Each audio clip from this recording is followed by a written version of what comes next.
Welcome to the Daily Chronological Bible. My name's Hunter, and we are reading through the Bible in chronological order as a single story. And that story is all about Jesus. That is the purpose and the promise of the Scriptures, and that is our challenge every day, that we might encounter Him through these readings, and in that encounter, be transformed by the God who is love. Today's reading begins in the book of Genesis, chapters 11 through 14, and then we finish our reading in the book of 1 Chronicles, chapter 1, verses 20 through 27. This is the word of the Lord. Genesis, chapter 11. At one time, all the people of the world spoke the same language and used the same words. As the people migrated to the east, they found a plain in the land of Babylonia and settled there. They began saying to each other, "Let's make bricks and harden them with fire." In this region, bricks were used instead of stone, and tar was used for mortar. Then they said, "Come, let's build a city for ourselves with a tower that reaches into the sky. This will make us famous and keep us from being scattered all over the world." But the Lord came down to look at the city and the tower the people were building. "Look," he said, "the people are united, and they all speak the same language. After this, nothing they set out to do will be impossible for them. Come, let's go down and confuse the people with different languages. Then they won't be able to understand each other." In that way, the Lord scattered them all over the world, and they stopped building the city. That is why the city was called Babel, because that is where the Lord confused the people with different languages. In this way, he scattered them all over the world. This is the account of Shem's family. 2 years after the great flood, when Shem was 100 years old, he became the father of Arphaxad. After the birth of Arphaxad, Shem lived 500 years, and he had other sons and daughters. When Arphaxad was 35 years old, he became the father of Shelah. After the birth of Shelah, Arphaxad lived another 403 years, and had other sons and daughters. When Shelah was 30 years old, he became the father of Eber. After the birth of Eber, Shelah lived another 403 years and had other sons and daughters. When Eber was 34 years old, he became the father of Peleg. After the birth of Peleg, Eber lived 430 years and had other sons and daughters. When Peleg was 30 years old, he became the father of Reu. After the birth of Reu, Peleg lived another 209 years and had other sons and daughters. When Reu was 32 years old, he became the father of Serug. After the birth of Serug, Reu lived 207 years and had other sons and daughters. When Serug was 30 years old, he became the father of Nahor. After the birth of Nahor, Serug lived another 200 years and had other sons and daughters. When Nahor was 29 years old, he became the father of Terah. After the birth of Terah, Nahor lived another 119 years and had other sons and daughters. After Terah was 70 years old, he became the father of Abram, Nahor, and Haran. This is the account of Terah's family. Terah was the father of Abram, Nahor, and Haran.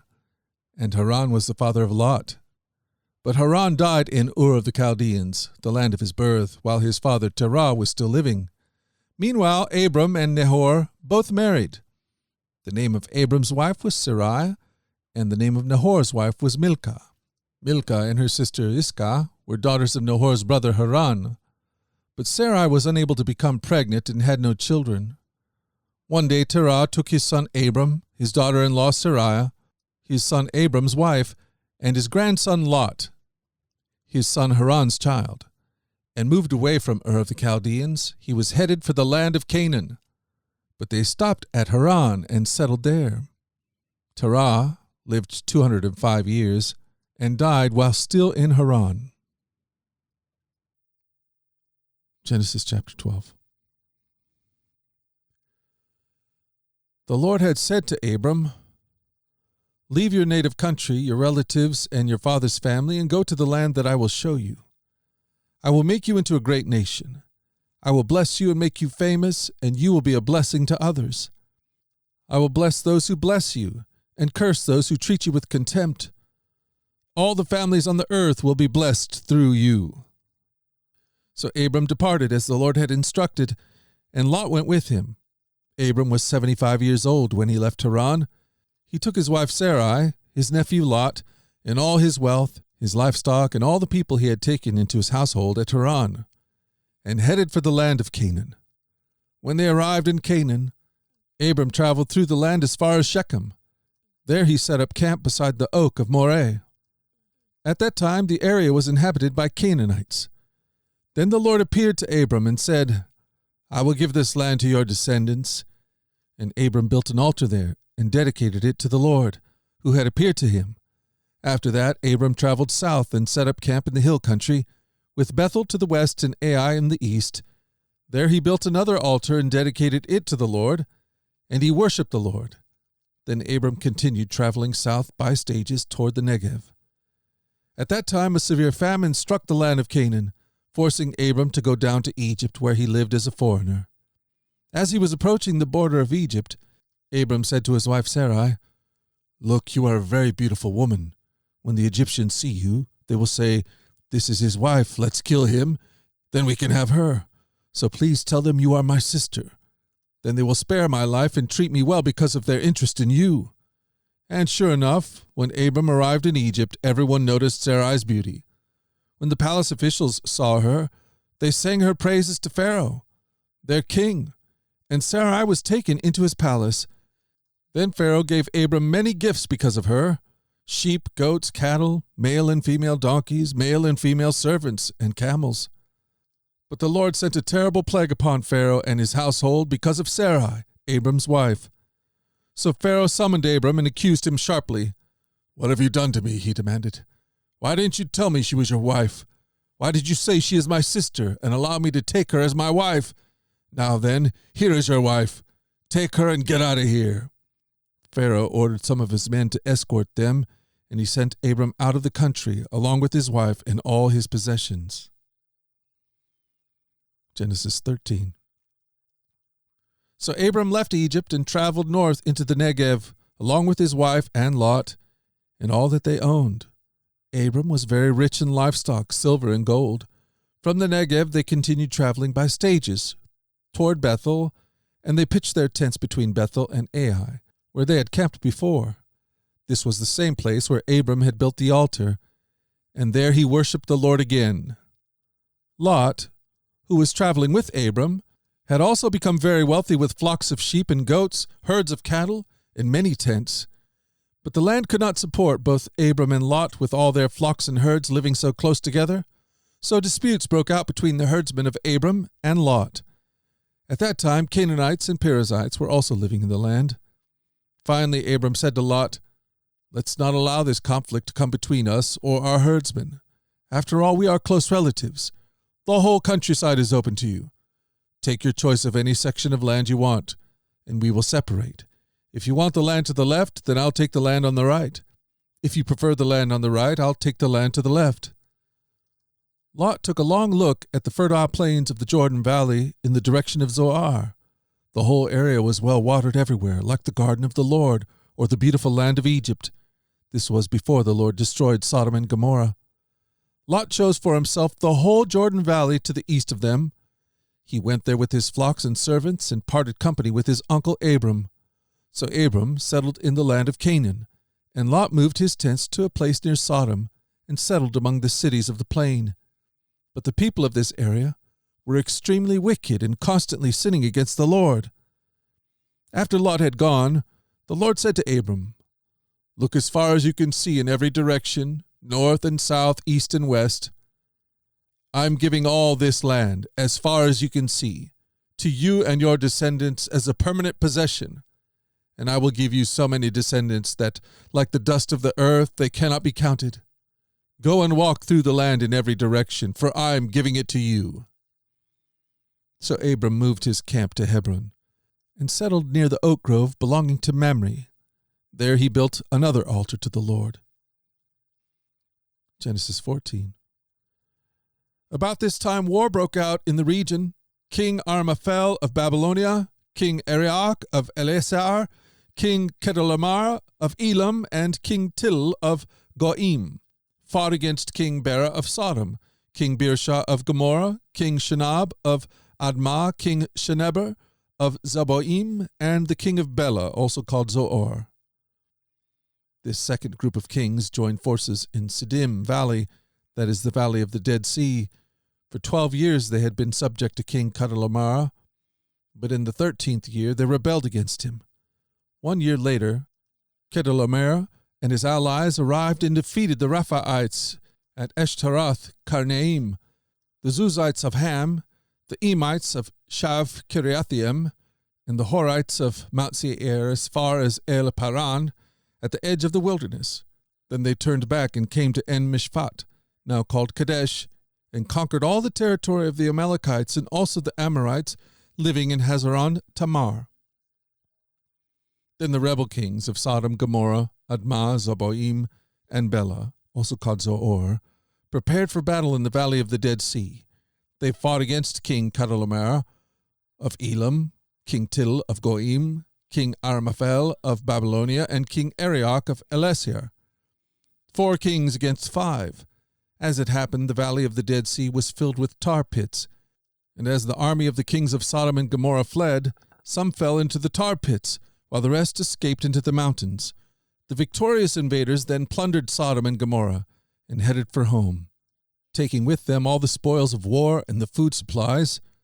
They also captured Lot, Abram's nephew who lived in Sodom, and carried off everything he owned. But one of Lot's men escaped and reported everything to Abram the Hebrew, who was living near the oak grove belonging to Mamre the Amorite. Mamre and his relatives, Eshcol and Ener, were Abram's allies.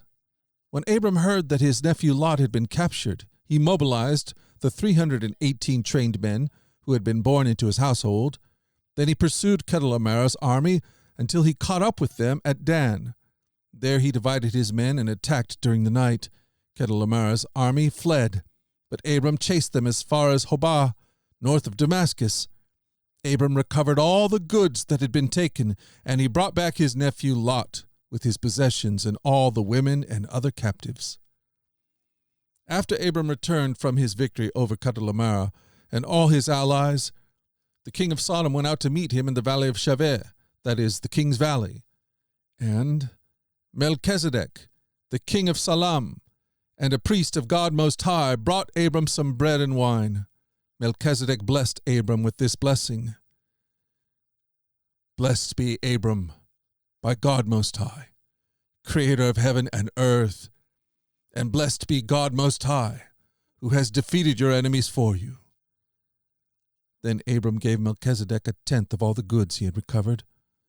The king of Sodom said to Abram, Give back my people who are captured, but you may keep for yourself all the goods you have recovered. Abram replied to the king of Sodom, I solemnly swore to the Lord God Most High, creator of heaven and earth, that I will not take so much as a single thread or sandal thong from what belonged to you. Otherwise you might say, I am the one who made Abram rich. I will accept only what my young warriors have already eaten, and I request that you give a fair share of the goods to my allies, Ener and Eshcol and Mamre. 1 Chronicles chapter 1, part 2. The descendants of Abraham were Isaac and Ishmael. These are their genealogical records.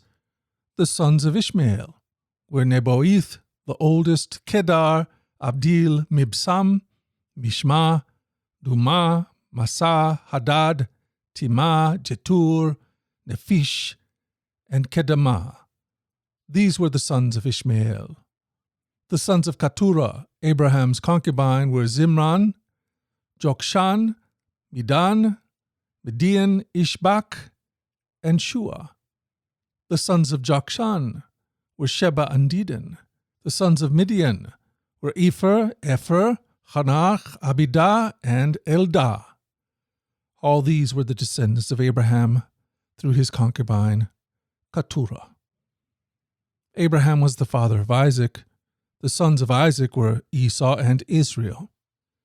The sons of Esau were Eliphaz, Reuel, Jeush, Jalam, and Korah. The descendants of Eliphaz were Timan, Omer, Zepho, Gatam, Kenaz, and Amalek.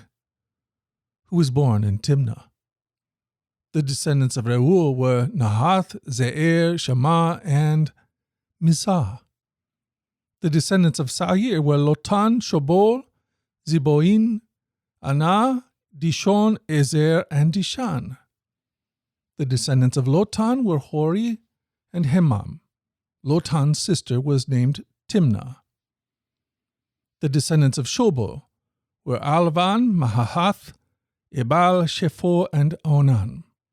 The descendants of Zeboim were Aiah and Anah. The son of Anah was Dishon. The descendants of Dishon were Hamadan, Ishban, Ithran, and Karan. The descendants of Eser were Bilhan, Zavan, and Akhan. The descendants of Dishan were Uz and Aran. These were the kings who ruled in the land of Edom before any king ruled over the Israelites.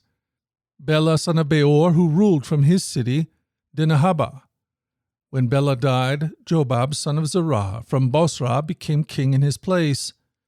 When Jobab died, Husham from the land of the Temanites became king in his place. When Husham died, Hadad son of Bedad became king in his place and ruled from the city of Avith. He was the one who destroyed the Midianite army in the land of Moab. When Hadad died, Salma from the city of Masrekah became king in his place. When Salma died, Shaul from the city of Rehoboth on the river became king in his place. When Shaul died, Baal-Hanan, son of Akbor, became king in his place. When Baal-Hanan died, Hadad became king in his place and ruled from the city of Paua. His wife was Mahatabel, the daughter of Matred, and granddaughter of Mezahab. Then Hadad died.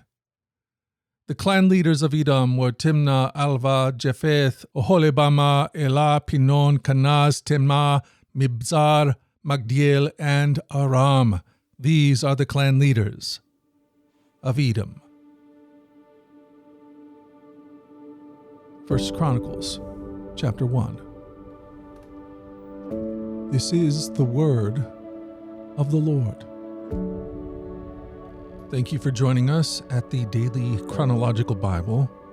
You can find out more about our other podcasts at dailyradiobible.com, where people from all around the world come to join us in this journey through the Scriptures, where we allow the Scriptures to point us to the God who is love, the God revealed to us fully in Jesus. Again, that website is dailyradiobible.com. Until tomorrow, let's go forward in God's joy. Let's let His joy be our strength. And let us always remember this, that you are loved. No doubt about it. Alrighty, I'll talk to you again tomorrow.